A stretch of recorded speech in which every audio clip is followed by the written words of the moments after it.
well as rain. When the Quran speaks about Prophet Hud, may Allah be pleased with him, and the people of Ad, history knows nothing about them. And actually the Old Testament does not recognize either Hud, may Allah be pleased with him, or Saleh, may Allah be pleased with him. They jumped from Noah, may Allah be pleased with him, to Abraham, may Allah be pleased with them both.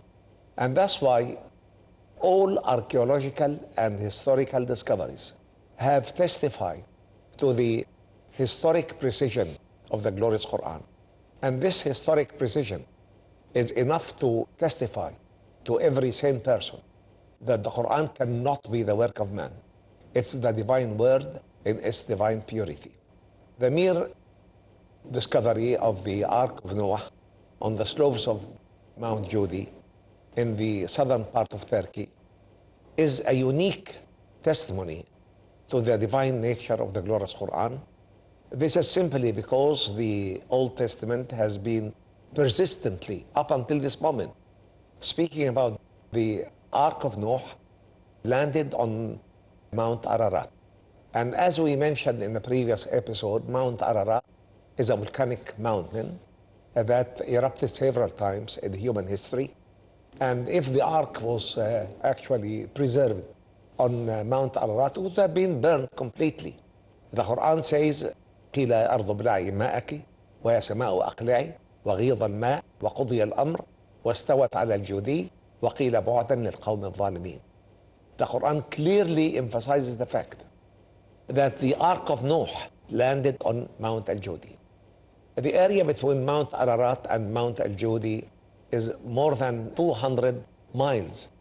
And the two areas are separated by a huge lake called Lake Van or Lake Wan. And of course, the two terrains are completely different. Mount Ararat is a completely volcanic terrain. Mount Judi is a completely sedimentary terrain. And the Quran emphasizes the fact that the Ark will be definitely discovered. It says, وَلَقَدْ تَرَكْنَاهَا آيَةً فَهَلْ مِن مُدَّكِرٍ. This means that we have left the Ark of Noah as one of the signs that can testify to the historic precision of the glorious Quran. Isn't this enough for people who like to reflect or remember or recall? The discovery of the city of Iram in Ar-Rub' al-Khali, in the empty quarter. And this was the main city of the people of Ad. And as I said, the Old Testament does not recognize Hud, may Allah be pleased with him, or Saleh, may Allah be pleased with him. They don't recall them at all. And actually the people of Ad and the people of Saleh were thousands of years before the coming of Muhammad, peace be upon him. Who would have told him about the people of Ad and how they reacted with their own prophet, Hud, may Allah be pleased with him, or about the people of Saleh, the people of Thamud, and how they react to the Prophet Saleh. These are historic notions in the glorious Quran that can be a living testimony to the historic precision of this noble book. Many of the historic events narrated in the Quran have been proved by archaeological and historic discoveries that can clearly testify to the fact that this book cannot be the work of man. And actually, most of these notions in the Old Testament are completely off the point, are completely wrong. And that's why nobody can claim, as many of the Orientalists claim today, that Prophet Muhammad, peace be upon him, has quoted these historic narrations in the Quran from the Old Testament. Actually, any careful analysis can prove that the recent translations of the Old Testament have quoted the Quran rather than the other way around. The Quran did not take from the Old Testament. Translators of the Old Testament have copied the Quran on many occasions, as we shall inshallah detail in a special topic about historic precision of the glorious Quran. The ninth evidence is what I call the educational precision of the glorious Quran. The Quran is not a book of education, but it has got some indications how to educate your own younger generation. How can you educate your own pupils? How can you educate your own children? And of course, the Quran invites for the production of the noble human being, not the successful citizen.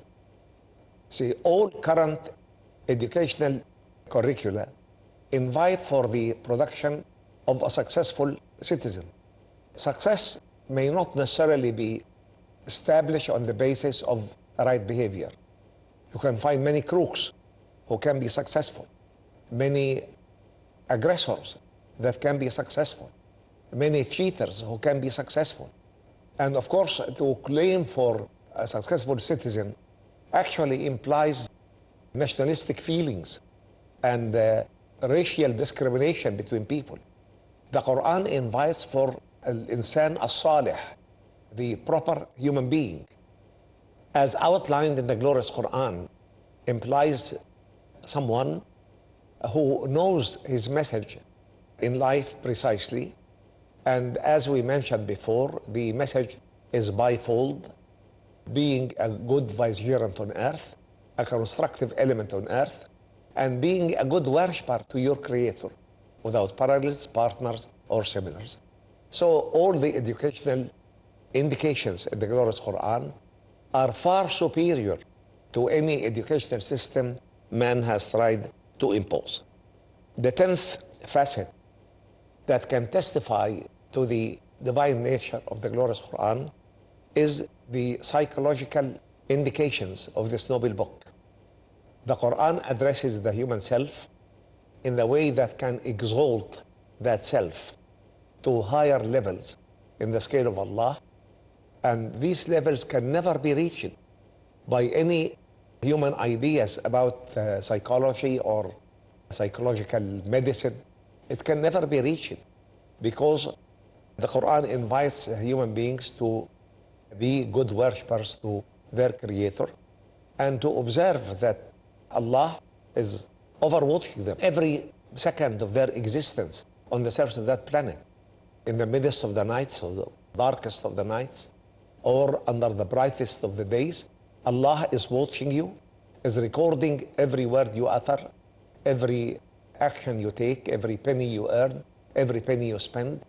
And this sense of observing Allah, or glory be to Him, or feeling that Allah is observing over you, is the most control over human behavior. Otherwise, man tends to cheat, to deceive, tends to lie, tends to be corrupted.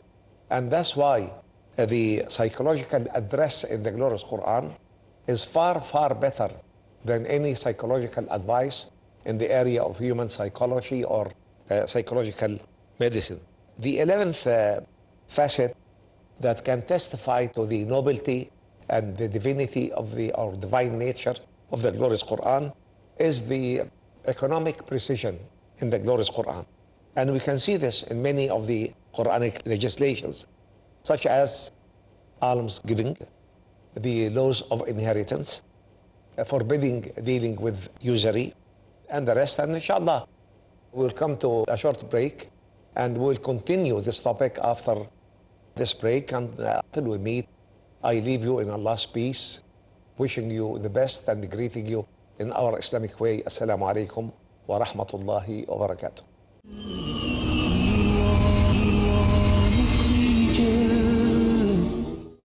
Back to you from this short break. I greet you, my dear audience, again in our Islamic way. Assalamu alaikum wa rahmatullahi wa barakatuh. We were just discussing the economic precision in the glorious Quran, and we mentioned that many legislations in the glorious Quran can testify to the economic precision of that noble book, such as the legislation of almsgiving, the laws of inheritance as detailed in the glorious Quran, forbidding usury with all its facets and faces, the divine instruction to write down loans and write down your recommendation for your inheritors before you pass away, and have witnesses to testify to the correctness of this advice. And we know that the many economic crises through which our world has passed many times, especially since 2008. Many of the non-Muslim scholars in the area of economics to declare clearly that the main cause of these economic crises is dealing in usury, either directly or indirectly. And they advise that the only way out of this last economic crisis is to go back to the Islamic system of economics. And many of the scholars in the area of economics have written books and articles advising the world to go back to the Islamic legislation in the area of economic dealings, because this is the only way out of many of the economic crises the world has passed through. And they clearly admit that neither communism, nor socialism, nor capitalism, nor democracy did help man to develop a proper, just economic system. And we call this the economic precision of the glorious Quran. The facet number 12 that testifies to the divine nature of the glorious Quran is in the area of administration. We call it the administrative precision of the glorious Quran. Although the book is not a book of administration, but yet we find many administrative guidances in this noble book, and using the best expertise in the area, well distribution of specializations in any organization, justice between all the employees, respect of the elders, mercy to the youngsters, preservation of the rights of all the individuals in any society, in any community, in any organization, equality between all people, forbidding involving your own personal whims or likings that can actually harm the organization in one way or the other, preservation of general interest of the establishment, honesty in dealing with every matter in this organization. And actually, in many of the books that have been published in the West about administration, and they have excelled in that area, actually use Islamic principles.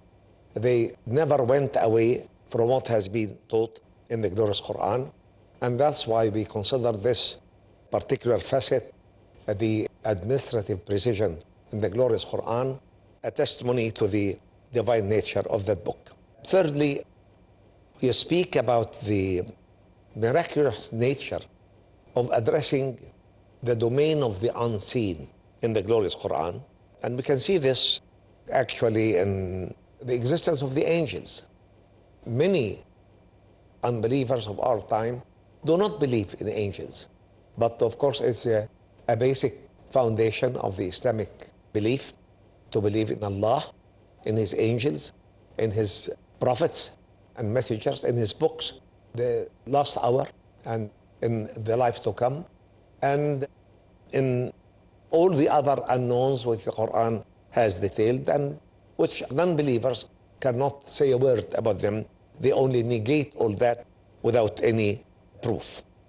Fourthly, we have the sound precision in the glorious Quran. Of course, we can see one aspect of the beauty of the Quran is the rhythm of the verses, which we can see in a chapter like Ar-Rahman. We can see the beauty of the rhythm that cannot be copied by man in any human writings. Fifthly, we have the influential aspect of the glorious Quran. Many people have embraced Islam simply by listening to the Quran being recited. And many of those who are non-Arabs, they could not even understand the meaning of the verses that are read. And I have very many cases of non-Muslims who have embraced Islam through listening to the Quran being recited. It has got its own influence, its own moral influence, more psychological influence of whoever would read it. I lived in the States for 1 year, And I was a visiting professor at the UCLA, University of California, Los Angeles. I spent a sabbatical leave there for 1 year. And I received a young lady who was in the Himalayas, mountaineering. And she told me that she arrived late to the place she was visiting. And late at night, she heard the adhan. She didn't know. She said, I heard a noise. So she said, I dressed, went down. I found a small place with lightning in it. I tried to go in. Said they didn't allow me.